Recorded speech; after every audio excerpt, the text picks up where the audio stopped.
The mean value theorem, if f is continuous on the closed interval a to b and differentiable on the open interval ab, then there exists a number c in the interval such that f prime of c is equal to f of b minus f of a over b minus a. This fraction is the slope of a secant line. At the bottom of your screen, this secant line is a line that cuts through two well-defined points in your function. When you calculate f of a, you get a function value, and when you calculate f of b, and that's by putting b into your function, you get f of b. So a line that goes through those 2 points, a f of a, b f of b, is called a secant line.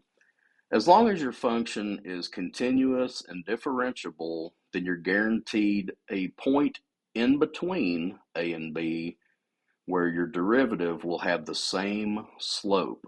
This tangent line will have the same slope as that secant line. Secant comes from secans, meaning cut. It cuts through 2 points. Tangent comes from tangens, meaning touch. So back to our formula. At the top, we have f prime of c. That's the derivative or slope of the tangent line. It's the derivative of your function at point C. This is the slope of the secant line. In Rolle's theorem, this fraction was always 0 because we focused on horizontal tangent lines and identical function values. But with mean value theorem, or average rate of change of the function over the interval, we don't have to be horizontal.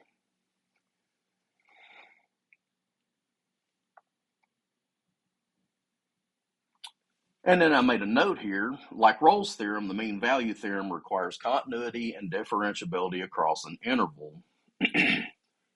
There are times when that doesn't happen. For example, this function, f of x is 1 over x minus 3. It's possible for this denominator to be 0, which makes the function undefined. What's the value of x that makes the denominator 0? That's right, 3. We have a vertical asymptote.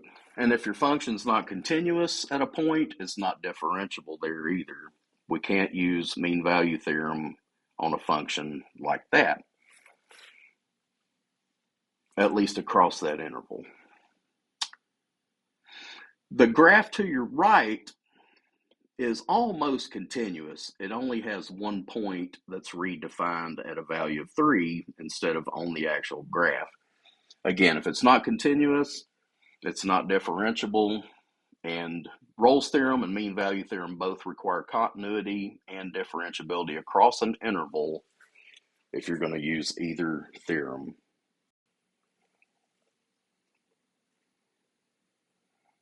Let's check out some examples. In each example, determine if the mean value theorem can be applied to f on the closed interval a to b. If the mean value theorem can be applied, find all values of c in the open interval ab such that f prime of c is equal to f of b minus f of a over b minus a. With these types of problems, mean value theorem, you're going to do 2 separate calculations.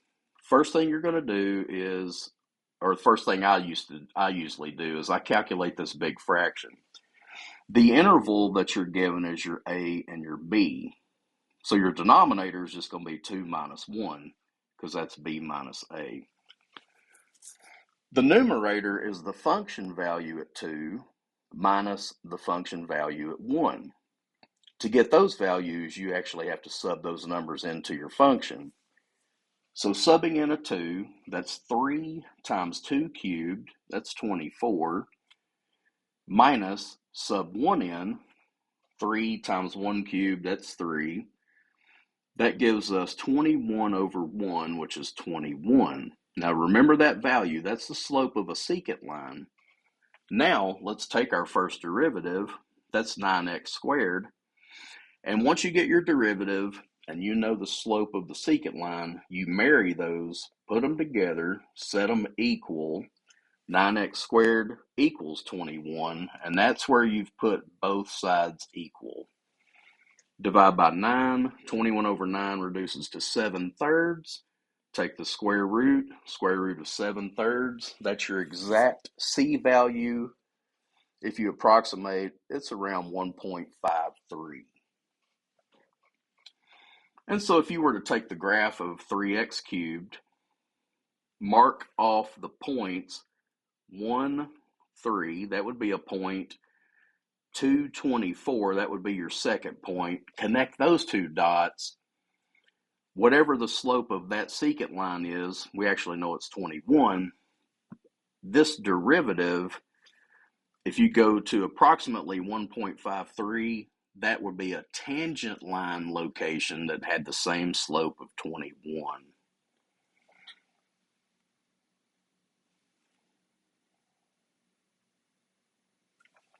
And our second example, we have the function x to the half. We also know that as square root of x over the short interval 0 to 1. These intervals can vary in length. Okay, top right of your screen, I reminded you of the mean value theorem equation. This is our derivative, that's our rate of change. This is the slope of the secant line through 2 points on the graph. Excuse me, y'all. All right, so the fraction part of it, the secant line slope, we're going to do f of 1 minus f of 0. Square root of 1 minus square root of 0. The interval length is only 1 unit long. That's 1 minus 0. So we get 1 over 1, which is 1. That's the slope of the secant line. Let's take our first derivative. Using power rule, we have 1/2 x to the negative half.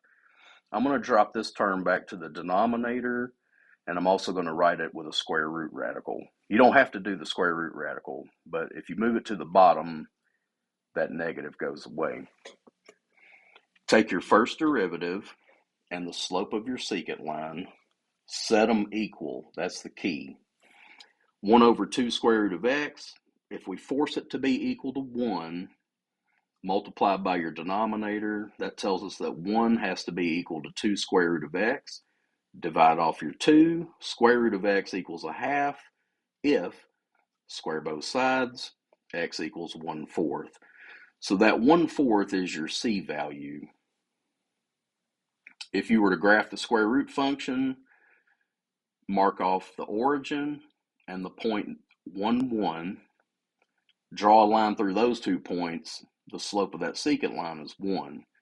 If you go to where x is 1/4 and draw a tangent line, the tangent line and the secant line would have matching slopes.